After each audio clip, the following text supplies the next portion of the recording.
माझे नाव राहुल विजय शेळके, राहणार चांदवड. मी हा प्लॉट 30 सप्टेंबरचा आहे. या प्लॉटला खालनं 32व्या दिवशी डेप्रेस सॉईल सोडलेलं होतं. याची रिझल्ट एकदम मस्त भेटले.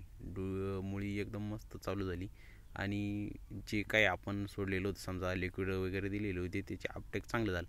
आणि याचा परिणाम असा झाला का सेटिंग वगैरे एकदम मस्त झाली आणि म्हणजे सेटिंग फास्ट आली.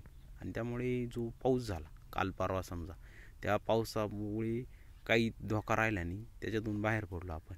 आणि सेटिंग चांगली झाल्यामुळे एकसारखा माल झाला आणि कुठलं व्हेरिएशन मालात राहिलं नाही. आणि आपण मुळी पाहू शकता.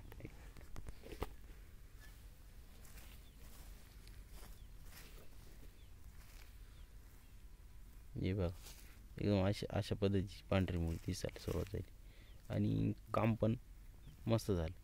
ही जी पांढरी मुळी येते, ही आल्याशिवाय आपलं याच्यातली अपटेक होत नाही. ही बघा, मुळीची डेव्हलपमेंट, मुळी जेवढी चांगली चालू असेल तेवढं आपलाच फायदा होतो आणि जे काही दिलेलं आहे आपण ते सर्व पद्धतीने चालू होतं. नमस्कार.